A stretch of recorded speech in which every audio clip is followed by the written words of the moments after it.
what would you do as the guide, as the guy who fishes this river all the time, grew up out here? I have a section in mind. I bet nobody fishes it. I almost want to drive over there and look and see if anybody, to see if anybody went upstream from that put in. And I would truck it like a mile. If it's low, nobody's been up there. And then I would just hammer with the butt crawler. In the Ozarks, people have always lived in rhythm with the natural world. Hunting, fishing, living off the land aren't just things we like to do, it's who we are. And though our lives are inextricably linked to the land we live on, today we've never been more disconnected from it. So join us as we travel across the region, bringing you the voices of the Ozarks, deepen our connection to the land, sharpen our skills in the outdoors, and learn what it means to be an Ozarker.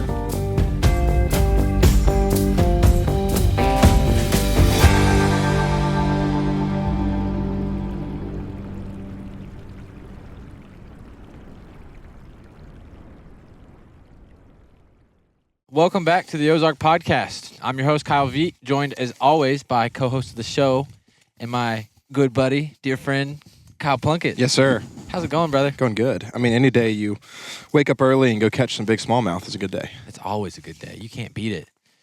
We've got a guest who's been with us before. You guys have heard from him before. And the first time we interviewed with you, I think our cameras went out, so you didn't actually get to see our guest. But we've got Jackson Butt back on with us today. And Jackson has just taken us on one of his honey hole stretches, fishing for smallmouth on the river. And I won't say exactly which river, but you'll probably figure it out based on what we're going to talk about. Where we're going and what we're doing. Yeah. But we've just got off the water. We're kind of packing it up and about to head home. But there's an event coming up that is a really cool event. It's the third year that they've done this. And so I'll kick it over to you, Jackson, to kind of set up what this is. Right on. Well, we're here to talk about the Mayfly Project Smallmouth Shootout. Third year doing a tournament. It's a catch and release tournament. So we're measuring the fish and we're letting them go. Proper handling's a big part of it because, we want to have fun, but we want to treat the fish right and take care of the river. But the main reason why we're doing it, besides just having fun, is to raise money for the Mayfly Project, which is a 501c3 nonprofit, and we foster foster youth with fly fishing as a catalyst. And I've been involved for the last 2 years, co-director of the tournament along with Preston Dominy. And, we've built it into a community event besides just a good event, and it's our biggest fundraising event of the year. Our leader in the project, in the Fayetteville project, is Tyler Stevens. And Jess Westbrook in Little Rock is who founded Mayfly Project, and I think they just put him in the Arkansas Outdoorsman Hall of Fame for the work he's done. Congrats. And the Mayfly has projects all over the United States and even some, I think, in the UK.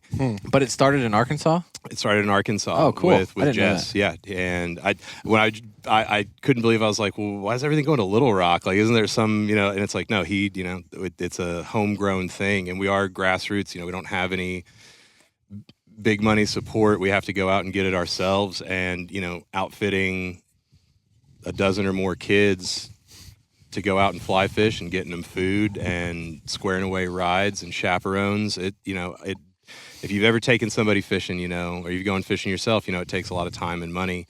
And, the impact we can have on these kids, getting them out in the outdoors, connecting with them, listening to them, and, showing them something that they can take with them the rest of their lives that doesn't. And even if they don't go fishing, I mean, we do macroinvertebrate classes with them where we flip over rocks in the creek. Our Fayetteville project, we went to the Mulberry River, Frog Bayou, Beaver Tail Waters, and the North Fork River, and Fish Dry Run Creek.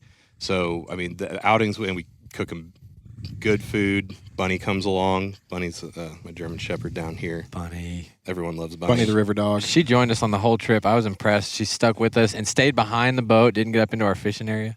She did once, but I sassed her, and she needed to get back around. But the tournament's on May 31st. We're always doing it the weekend after Labor Day. And it's at Kings River Outfitters. So, surprise. So there it is. It's the Kings River Outfitters. We really appreciate them hosting us. And the tournament will start at, I believe it's 7 a.m. I should have looked at my notes before this. But check-ins at 7 a.m. and it's lines out at 3:30, and you have to have all of your fish in by 4. And we use a app on the phone called Tourney X that you take the pictures and submit them, and even if you're not in cell service, it holds them, and we'll have Wi-Fi at the place. So you either need to get to where your fish are submitted by 4 p.m. or you need to get back to the Wi-Fi to submit them. We've played it loose the first year, a little tighter the second year, and just with people cracking down. With issues have happened, even though it's a charity tournament, people are out there trying really hard, and they want to feel like, they've been given a fair shot all the way up and down, and we want to make that. I've based most of the rules, if not all of them, off of the NSK, Natural State Kayak Anglers. Thanks Kyle Long and Josh Landreth for doing that. I get to compete in that sometimes, maybe once a year if I'm lucky. But I copied their rules because they know what they're doing. And we are a little bit more lenient on some of the penalties because most of the people coming out for this tournament, it's their first time in this style of tournament. And the way we measure them, as we did today, is on a bump board. And the bump board can't be any bump board. It needs to be like a catch or a hog trough, something where no matter where glare can't be on the numbers, and you can clearly see 1/4 inch and 1/2 inch markers. Yeah. Last year was the last year we allowed other ones, and just the pictures coming in where you couldn't tell what it was, and you don't want to overvalue a fish, or if you undervalue it, people get upset. If you overvalue it, people go, this should be disqualified. And one hand was over, put a shadow over the lip of the fish, and it was unclear whether it was touching the front of the bump board. Little things like that can ruin your day, and when you're trying hard and you're competing and you do well, it's hard to swallow. It's just for fun.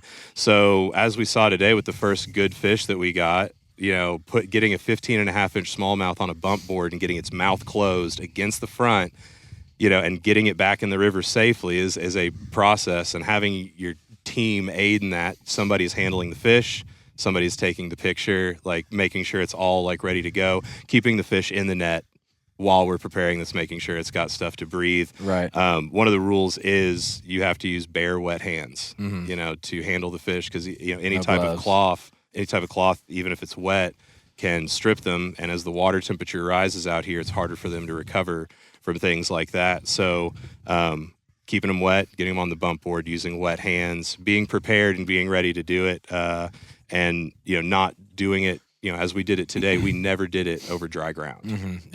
Like we were either in the bottom of the boat that was damp, or we were in, in the creek, like in a 1/4 inch or 1/2 inch of water doing it. And we encourage people to put the bump board partially, like over the wet rock. So if something does happen, because they're smallmouth, then they get out. But you got to get your hand on that center of that fish and push it pretty hard to get its mouth closed, as y'all felt today. I mean, you really have to hold them there because they're strong fish. They're very strong. And you get that overhead picture, and it's good to take a few of them. And in the app, you can do it because you want to take 4 or 5 and then go back through and get the one, because wherever that tail lies on that best one, is where it goes. There's going to be a graphic up on the event page on Facebook, on the donation registration site. Like there'll be, we'll have a diagram at the sign in to like make sure, like, hey, look, this is how it has to be. Everyone will get an email with this in it. When's the last date for people to sign up? You can sign up the day of. Okay. I mean, you could show up at 10 a.m. and go, and let's do it, you know? And even if you don't want to compete, but you want to contribute or have a good time, like my dad does not want to deal with measuring the fish. He just wants to go on a float trip. So my dad he just made the donation and is just, my parents are just going to come out and hang. And actually, my parents, thank you very much, sponsored all of the production and tourney fees this year, because Tourney X charges a very small fee per angler, and it's very much worth it. And by the way, shout out to them. Last year we had a problem with on the website, and I called him, and he called me back from his son's football game. Nice. And called another guy, and they got it fixed like in 15 minutes. Yeah. It was cool. It was really, really cool. And the, getting 5 fish, the bag, so to speak, is what you need. And trying to get 5 fish on that board and measure them is in the allotted amount of time is a lot of time. As we found out today, 5 hours on the water goes. It doesn't seem like quite enough. So it's teams of 2 people, right? Yeah. So I'm wondering. So it's no, you're good. It's teams of 2, and you're trying to get 5 fish, and you can have one boat. You can have one boat. You have to stay together, so you can't split up and like Plunkett's down there fishing that stretch, and I'm a mile down that way, so we're covering ground. You got to stick together. Yes, and that was kind of the spirit of that rule. So like 2 people can't have kayaks, and they're just like covering ground. Yeah, or like, hey, over here, so, and, instead of 2 individuals, you can also enter as an individual. The reigning champion is Thomas Horseman. You also have a team name, and I think his team name was Idiot on a Paddleboard. Nice. And it was just him, and he won the last 2 years. Oh, 2-time reigning champ. So he's the reigning champ, and he's coming back this year, and he's allegedly rowing for somebody else, but we'll see. Okay. I don't know. I think he's going to get out there and feel the competitive tug. Yeah. So both anglers don't have to fish. You can have one rowing and one fishing the whole time, or you could swap. Like, it's however you want to do it. If trying to fish and control a boat at the same time, it takes a little bit of extra skill. So depending on your skill level, if you're not a salty vet at fly fishing and keeping a canoe on the drift line, then it's going to be better for people as they move around for one person to control the boat and one person to fish. But you do have people waiting too, right? It's not just all boats. Yeah, I think there was 23 teams last year, and 4 or 5 teams just did waiting. Okay. And so it's a pretty approachable tournament. Like, I hear tournament, I'm like, wow, that sounds like intimidating, and there's all these people and they're all professionals and whatever. It's like you've got everything from people in super nice jet boats to canoes to rafts to waiting. 2 loaded jet boat both years, and it's going to be 2 low this year as well. Okay. And another, I have a jet. I run a jet out here, and as the temperature rises, it bothers the fish more. So like if you run over fish with a jet boat, you need to give them, when the water temp's above like 66, 68, you got to give them a minute. Yeah. And you can't do it again. Yeah, I got you. So like even if you were using that type of boat, like, you're limiting yourself, to how many times you can run over a fish. Whereas if you're in a canoe or a drift boat or a kayak and you drift over a good section, you can sneak back up and run it again without disturbing people and fish. And I think this year is going to be another low year. It'll probably just be floatable, drag in the canoe, but we didn't have much time to do it, but we did, sit and hunt some spots, and that's where we got our first good It's fun. 15.5-inch fish. It was a male that he wasn't on a bed yet, but he was starting that behavior where he was protecting an area, and we just bothered him a little bit. Yeah. And he came out for it. Took about 10 casts before he's like, I'm hitting this thing. Yeah. And keep in mind as you're listening to this, so today is May 17th that we're recording this. So we intentionally tried to record this close to the shootout, as close as we could, to where we could edit, cut, produce it and publish, so that we could get the realist version of like what's working right now. So whether you're going to compete in the tournament or not, here's what's going on in the rivers in the Ozarks and what we were doing today to catch fish. And so like you were saying, we tried a variety of different things today, from everything from top water to middle of the water column to bottom of the river. And we were just trying to figure out like, what's going to work, what's happening right now, so that we can kind of pass this info along to y'all. And, we got a 15.5 and a 17.5 today. I think the biggest fish in the tournament the last 2 years has either been a 17 or 17.5. So that would have been right there top tier. And so 15, and I think the bag, what was the bag today? It was 17.5, 15.5, 13.5. We had a 7.5, 8, and then we had a heartbreaker at the boat. I let one go. And a couple we let a couple go. We both let a couple go. Yeah, we were did. about 14. But that would have put y'all in. If you would have landed one of those, that would have put you in second place. Okay. Last year, based on last year. Okay. And looking at last year, Mr. Horseman caught 7 fish and culled 2 of them. So even, it wasn't and there were only 7 teams turned in fish. I know only 7 of 23 teams turned in a smallmouth bass. I know 2 teams forgot their bump boards, and both of them caught 5 fish at least. And so they were just like, bring your bump boards, guys. So don't forget guys. your bump board, and so they went out and had a good time, and they would have been, probably 3rd, 4th, or 5th place, because out of those 7 teams, 2 of them only put in 1 fish. And each of those fish was like under 11 inches.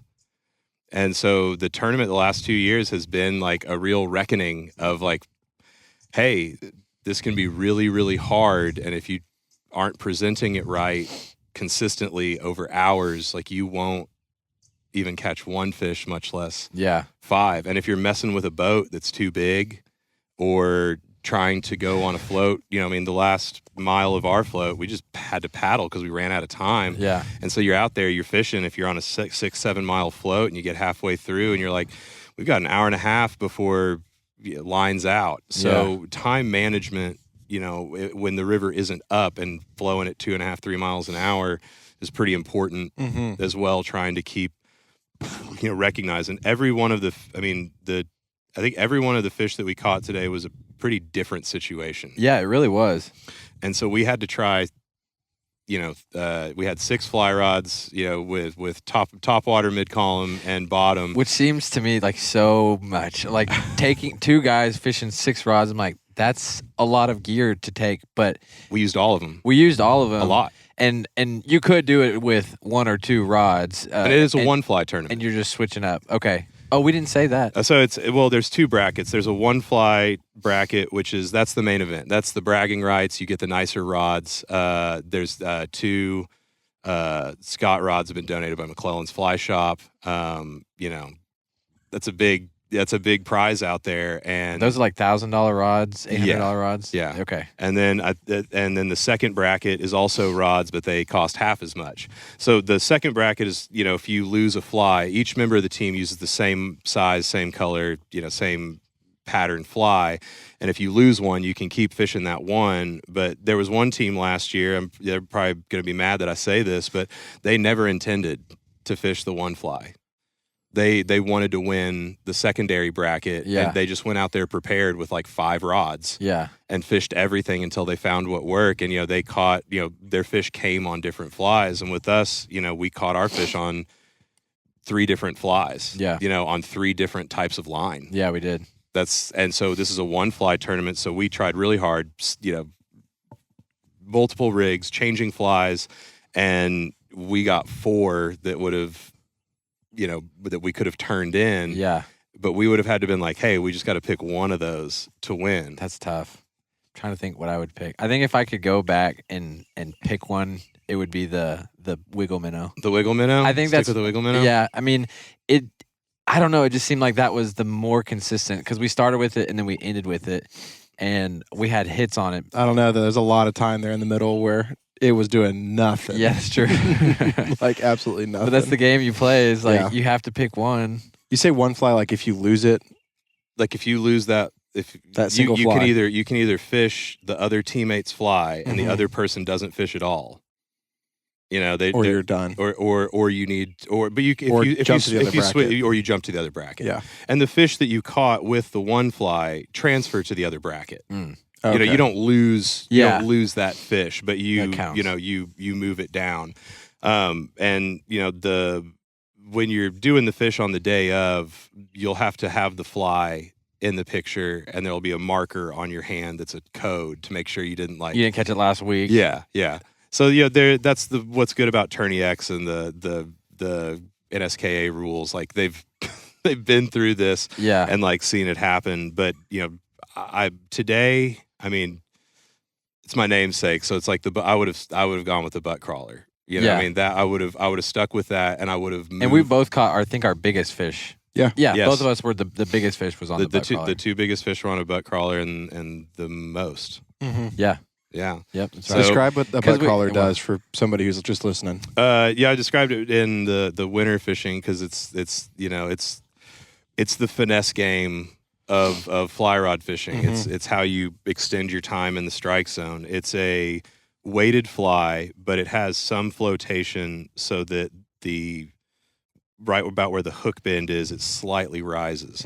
And it's a 4X long streamer hook, 4X heavy, 4X long streamer hook with a 27-degree bend a third of the way down. And you use it with full sync, like 7 IPS line. And the idea is you get the fly and the line all the way on the bottom. And then that way, when you're retrieving it, all the top water is going real fast over the top. And if you were using any type of floating line or trying to get something down there, with you mending or trying to get it or just the drag on the leader, you'd only get a little bit of time in that strike zone. And when you can time it, and y'all played around with it today, there's different ways, depending on the currents of getting that line. And once it gets under that top layer of fast moving water, it sinks real fast. Right. And then once you're there, then you can just twitch it. And in your retrieve, instead of being this really fast thing that you're repeating all the time, that retrieve could take you a long time to get it in. And that first fish, being able to get it out there and put it in front of them and, be like, really let them see it was like important. And I think we got yours, moving through swift water, but it was, I said, hey, I bet you felt it hit like 2 rocks, and then that guy smoked it. Yeah. And a lot of times the smallmouth, when they're being timid, they'll see stuff and they'll come over and look at it. But if it doesn't hit the bottom, they don't want to come up. And you saw that with the wiggle minnow and with the swim flies today, where they'd come up and they'd be like, yeah, I don't know about that. And so it's harder to get fish to commit to a suspending fly or a topwater fly than it is on something on the bottom. But also, as y'all noticed, it's a much more tedious way of fishing. The line's harder to manage. The casting is not it doesn't feel nice. Like that the 10-foot 5-weight with the 6-weight line feels nice. Beautiful. I was like, it's gorgeous. I can cast a mile. I'm just like comfy. I'm having a good time. And that leads into kind of what I was, when we met up and I was talking about what I was thinking about is like, skill level, comfort, ability to cast for 6 or 7 hours. If you don't fish with sinking line a lot, have the rig, have it ready. That's an expensive investment to fish a way that takes a while to get used to, especially if you don't have somebody coaching you, through it, or even, knowing the leader, formula for it. Yeah. Versus, that wiggle minnow. I mean, you could set that up on that 10-foot rod to roll cast it 20 feet, and somebody who doesn't even fly cast could fish that most of the day. And even if they weren't doing a real good job at moving it, fish would hit it. Yeah. And 3 of the teams that waited last year, I gave them like 1 2-hour fly lesson, like 3 days before the tournament, and they all came out and competed. Nice. And they didn't catch a smallmouth, and one of them nearly caught a hog. I mean, it was so close, and I told you about it. It ran away from her, down, came back up the shoal, and then went back down and put a S in the line.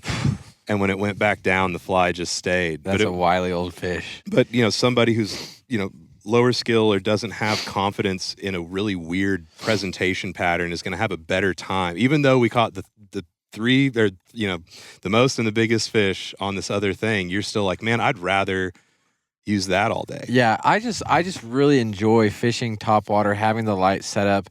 And also, too, there were 2 later on in the day that I missed. Like, I lifted the hook set instead of strip setting, and I had 2 really good fish come off. And so I was like, man, I feel like it competed in terms of hookups with the other one, and I enjoyed it more. I like the topwater action. I can see it. It's like I kind of that would just be my comfort zone. But I think the butt crawler for sure, like, definitely caught our biggest fish, and it was competitive all day long. So it's as y'all saw, like, I'm working the boat, and so y'all are free to fish, and I'll pat myself on the back. I'm pretty dang good at keeping the boat in the right spot. That is what you do. Yeah, you're the man. So if you don't kind of have all those advantages, trying to move while you use that fly, and then I'm used to paddling back upstream to get those flies. So if somebody else hangs up, like, and you're not comfortable like backing a canoe up in current, that's gonna suck real bad. We never got hung up with a wiggle minnow, even though we cast it into trees a bunch of times, and we were using 15-pound test tippet with that. and with a loop knot, that will still have plenty of action. And then when it wraps around a tree, if you just give it it'll unwrap. And we got stuck probably 15 times. Yeah. With we got stuck 2 or 3 times with like the intermediate tip and the suspending flies. Probably got caught a dozen times with the butt crawler and none with the wiggle minnow. Yeah. So that's another thing. If you're trying to and covering ground, you can go fast and cover ground with that top water and keep casting it. Whereas the butt crawler, you have to think about how you want it to sit and how to get it on the bottom. So that's more of if you're waiting or if you're, kind of doing a shorter float, or if you notice that the fish are really packing into small areas, then you can use that fly and maybe just know that you need to skip a lot of the long riparian drifts, which is hard because you see fish and it's really great, but it's like, no, we need to get down to that riffle and run, and we need to spend 30 minutes, working that. Like where we caught your big fish today, I would have loved to have had time to peel out and work that for like another 20 or 30 minutes, because it's like, man, there's definitely another fish there. Right. So, trying to fish and move down the river at a mile an hour is really fast. Yeah. And we did 4.3, 4.7 today, 4.3. This was a little down. Yeah, 4.3 today. And, we still didn't make that a mile an hour quota. Yeah. No. And that's another, I think I definitely know teams last year came back like red in the face, like flushed, because they had to like push and truck it 3 miles. Yeah. So being low, another option is like canoe aided wade. We're just like, hey, I'm just going to go a quarter mile up or a quarter mile down. And if you see somebody else wade fishing, you're just like, well, we're going to truck it 200 yards, 300 yards above where they are. And if you think, well, that's a long time, it's like, man, a 15-minute walk is still shorter than a 20-minute shuttle.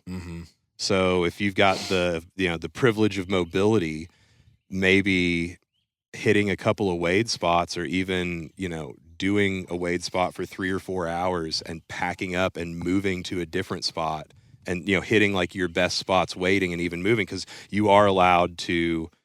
It can, as long as you're on the Kings River and you get there legally, that's the rule. That's the rules. Yeah. So if you wanted to, you're like, hey, this place sucks. Then you have the option of moving around rather than being like, we are on this, or you get there and out of the, I don't know. I hope we have another 20. I hope we have 30 teams. I think we have a soft cap at, I think 90 participants. Okay. And so 45 teams. And well, there's singles, so we don't want to do teams. It could be a single person. And you would say, hey, that's a lot of pressure to put, on the fish. But on a weekend in May, there are hundreds of people, if not, maybe a couple of thousand on this river. There's 85 miles of fishable river, and there's probably 65 of that has smallmouth over 18 inches. Yeah. So with that many people spreading out, like having, don't just do the float that everybody's doing. Yeah.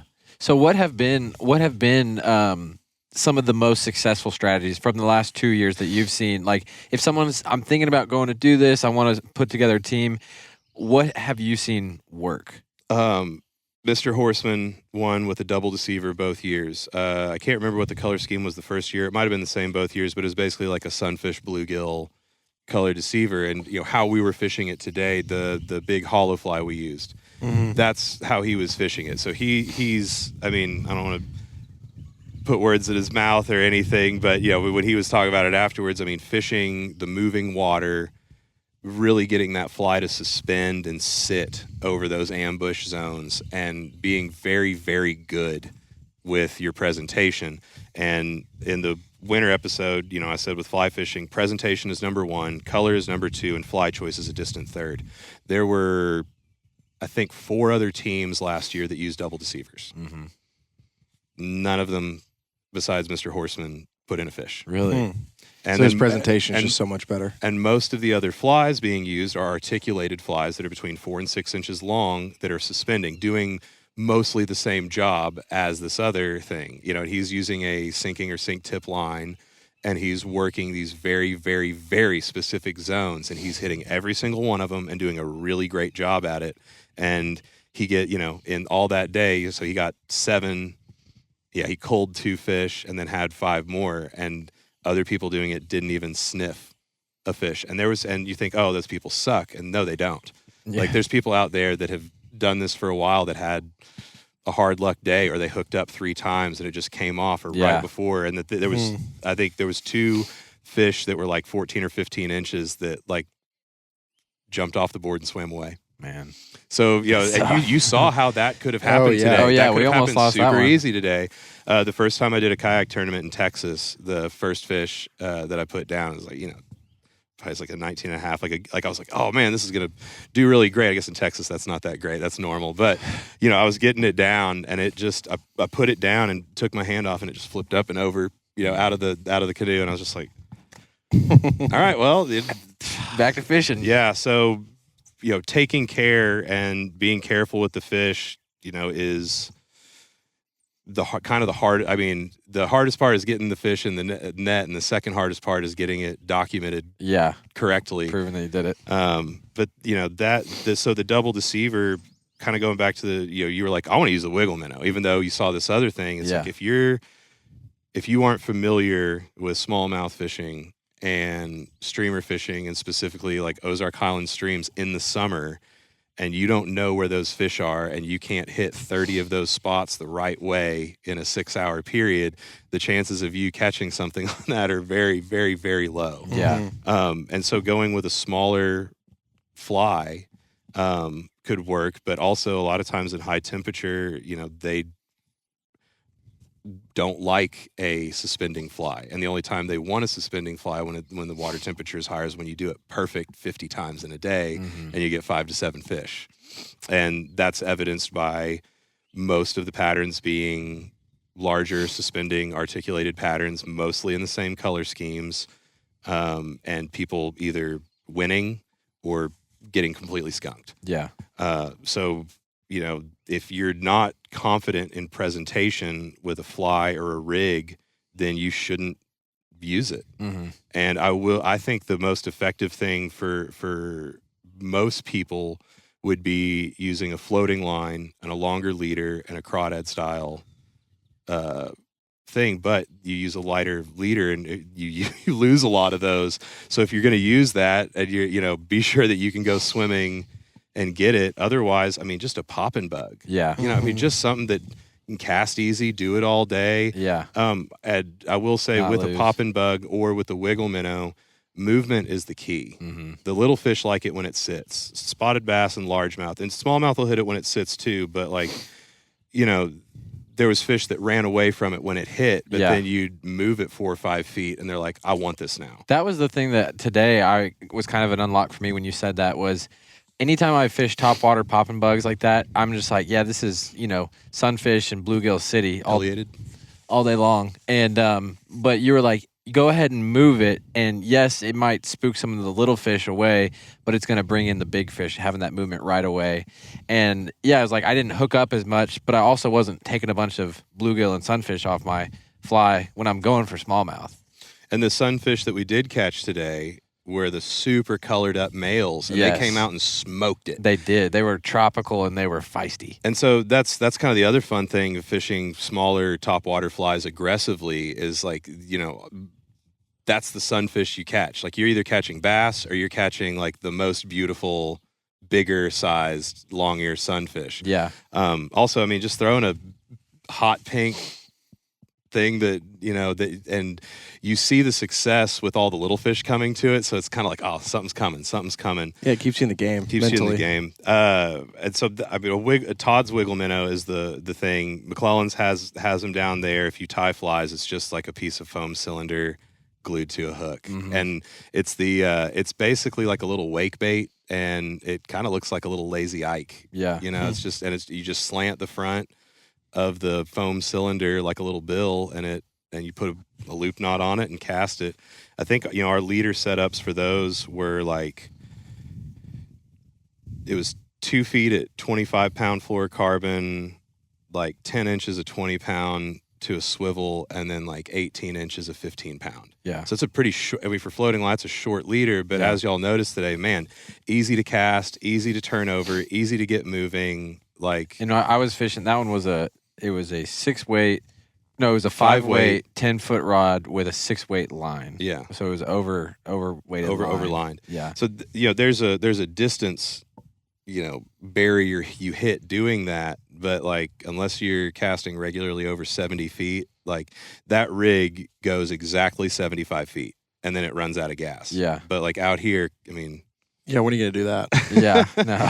I mean, when it gets to really high summer and you want to fish topwater, having like a 55 to 70 foot cast is pretty important because of how spooky they are. But like right now, like it's fine. Yeah. Yeah. I mean, and the fish we did catch on the wiggle minnow were all like within 15 to 20 feet of the boat. Yeah, they were much closer. They were because they would follow it, and it was always like that game of chicken. And something you all saw today, like running out of real estate is a common problem because you get them interested, you come in, and if you stop moving it, they go away. Mm-hmm. But if you move it, it gets closer to you. You're too close to the boat at that point. And something that y'all did today that I didn't have to coach you on, which was really nice, was that when you get to a certain point and your fly line is still out of your rod, instead of pulling, your leader and your knots in, you manipulate your rod tip. Mm-hmm. So you strip, and you run out. Well, now you twitch to the side as long as you can, and it keeps you hanging on. So I think advice wise, if throw what you're comfortable with. Mm-hmm. Yeah. And if you're not comfortable smallmouth fishing, I think go in topwater and just knowing you need to move it and move it a lot. Yeah. And get it close to the bank and pull it over into deeper water. Yeah. Is that's the name of the game. And even if, we're catching the fish out, you saw how far away they would come to get it. And, like they'd come 30, 40 feet away to come look at it, even if they didn't eat it. And the one that did, I think he came from I don't know. I only he was saw a ways away. The one that towards the end that actually got off the hook, he moved like 20 or 30 feet on it. He came out of the shadows, just dark figure, and crushed it. And that's what's, if we can see it, they can see twice as far. Mm-hmm. If we can, see or feel the water twitching, they can feel that, in their lateral line, the butt crawler, like it hitting a rock, like they feel that. Yeah. And they know it's there. And so all these smallmouth, more so than something like trout where it's match the hatch, we're trying to trigger their instinctive responses to eat because they're not always like going to eat, and they don't care if it looks like something. They're opportunistic eaters. So all the things we're doing today have different instinctive triggers, and some days some work better than others, and different water temperatures it works better. There's a million. It's fishing. You never know what it is. So many variables. But everything that we did was we were triggering an instinctive response. None of those fish were like, this is my favorite food and it looks exactly like what I eat. Right. None of that applied. So when you're fishing for them, letting things sit or dead drift, they're bass, so they'll eat it.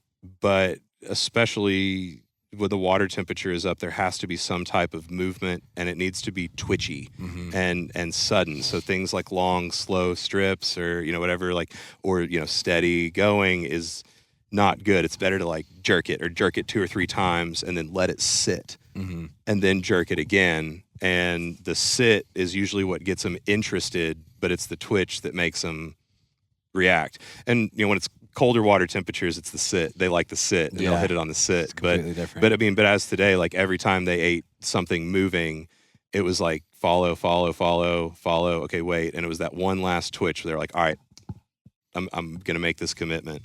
But the wiggle minnow, because it has its own action and makes its own thing, it I don't know, for whatever reason, just that extra vibration gets more smallmouth to eat it. And especially if you're fishing on the lower river, there's a lot more spotted bass and largemouth, and on the upper end as well, there's a lot of largemouth. And if you use something like a popping bug that's pop, stop, or dead drift, you're going to catch way more spotted and largemouth. And in this tournament, those don't matter at all. It has to be a smallmouth. Gotcha. So keeping it moving. And it's kind of amazing, even with a popping bug, if you're just going pow, pow, pow, pow, pow, and then probably halfway in, give it a sit, and then start going fast again. Is going to catch you. You're going to catch way less fish, way less hookups, but you're going to have vast majority more smallmouth or the really aggressive sunfish. Yeah. The teams that used the wiggle minnow last year didn't get a smallmouth, almost got a hog, but they caught like a million really nice sized, beautiful sunfish. So even though they still had a good, and they're coming back this year. Okay. So, but there's going to be, again, if you so don't there was wanna, only one team last year that used the wiggle minnow? 3. Okay. And they mostly caught sunfish. But once again, I mean, that was their second time fly fishing. The first time was a 2-hour lesson at a pond at a gated neighborhood. Yeah. On a windy day. Okay. And gotcha. one of them put a popping bug and pierced her belly button. And she still came out. Came out and competed. Hell yeah. Amazing. So, if people who've never done this before can come out and have a great time, and they're all coming back this year. Yeah. Heck yeah. They go, this is worth it. So even if you want to compete and show off and be a manly man, come on out and get your lunch, taken. I mean, it sounds like fun, man. It just sounds like a good time, a lot of good community. Yeah, and the last thing that does make it, a community event is at the end we have Margarita Man is going to have a margarita machine there. What is Margarita Man? April Lee owns that. She's the Margarita Man, but it's like when you throw a party, you rent margarita machines. Okay. So she's going to bring a margarita machine, full of delicious adult beverages Sounds out there. Like the coolest robot ever. Just going around serving up margaritas. Yeah. And so there'll be margaritas there. We had several beer and alcohol sponsors. We're locking those last little details down, so I don't want to say something and then it'd be wrong. Yeah. But last year it was drinks, food for free. Yeah. And there's a band that plays after the awards. It was Sky Pollard last year. It's going to be Sky Pollard again. He's an excellent artist from Eureka Springs, just coming down the road. He's got a hot band with him. I'm the drummer. Nice. Well, it works out because since I'm doing it for volunteer, I don't take any pay, and then then they they take my share. Yeah. I'm there for the fun of it. So they're happy to do it. Let me ask you this. I want to go around the circle too. So knowing what knowing the water conditions, what we did today, both of you, I'll start with you, Kyle. If you had to fish one fly, pick your strategy. Like if you were, what would be your strategy this year going into it? I think I'd have to pick the butt crawler. The crawler. I'll take Jackson's.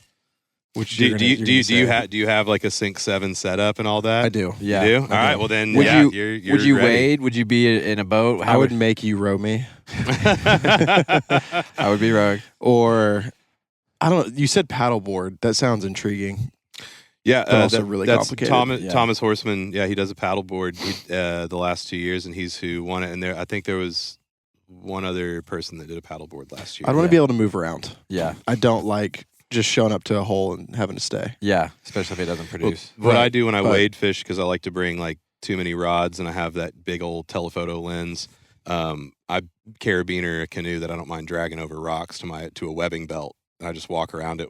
And the leader on it is like if it's a 16-foot canoe, you do it at like 13, 14 feet. So you can reach the other end of the canoe, but it's not anything extra. And you can, kind of just drag it along with you instead of having to like sit it and then go and come back. And then that way, if you wade upstream, like you can come back down. Yeah.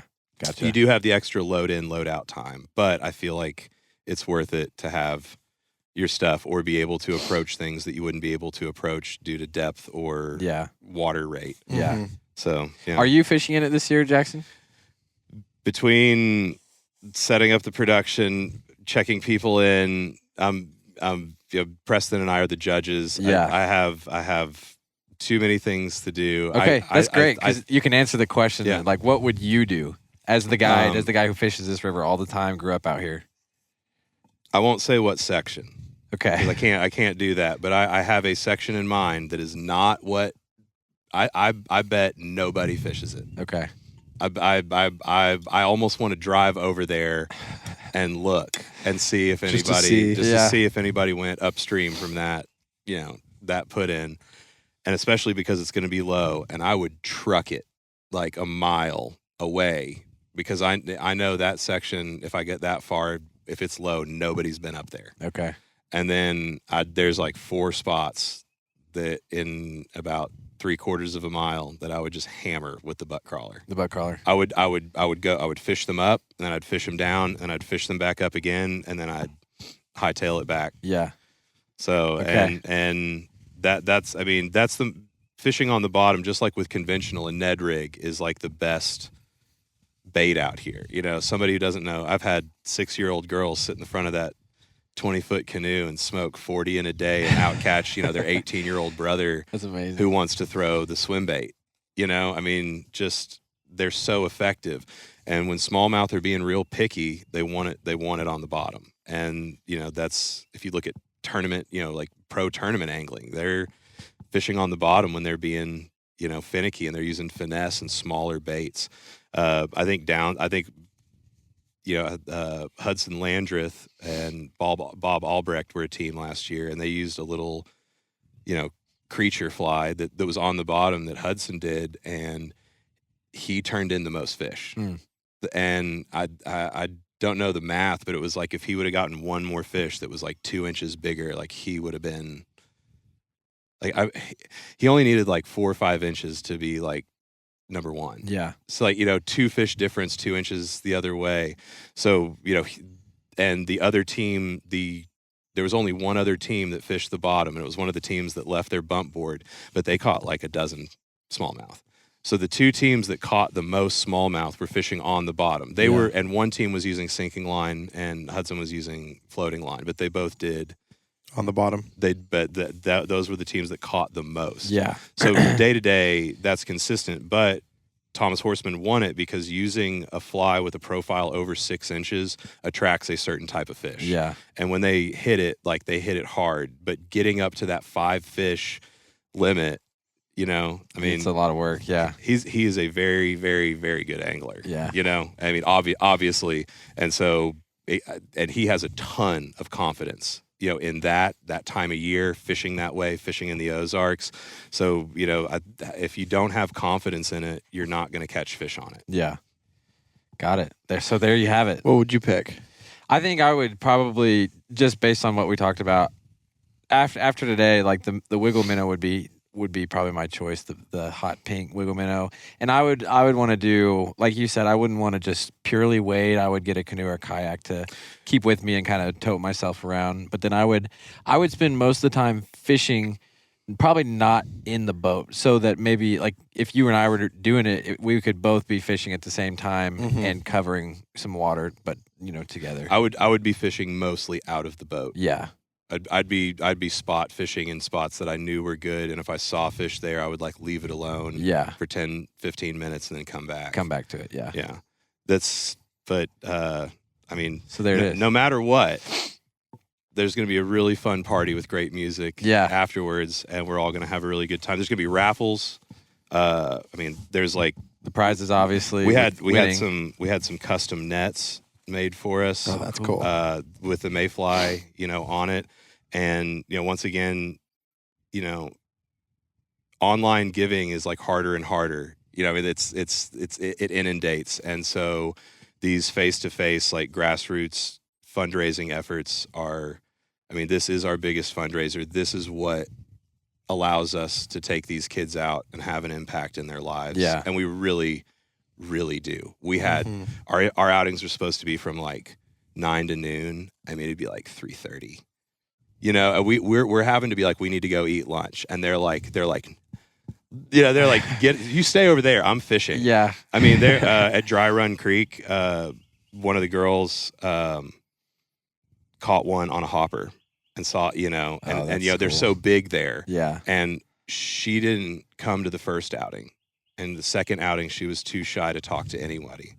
And at the end, she's just like chatty Cathy about all the fish she caught, you know, like on top water. And she wouldn't come back for lunch. She refused. And when we were all packing up, like everybody was like, where? And they were like, oh, they're up there. She's still trying to get one. You know, she was going to do it till the bitter end. And, you know, checking in on them, you know, over the year, they're still excited. And, we'll probably have a few from last year and then, you know, new as well. But it's just showing kids that don't have that privilege of, you know, my family's been doing this.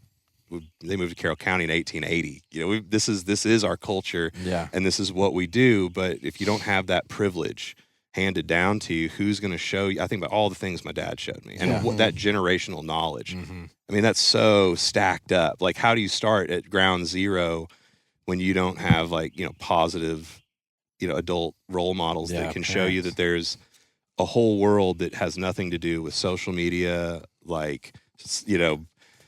peer pressure. This is where you can be at home and be comfortable and know that this is a worthwhile place to be and a place to just exist and be happy. And that's it. And most of them fish, and then some of them just want to flip rocks and catch stuff. And kids look for crawdads and minnows. It's a lifelong skill where no matter where they go, and I was even showing them on Google Maps. I'm like, look, you look at Google Maps and you go down. Look, there's a bridge right there. You can get there. Look, this is 20 minutes away from you. You can get there and you can do this, and you've got that. You don't need anything with you. You can just go down there and have a good time with just your 2 hands and your 2 feet.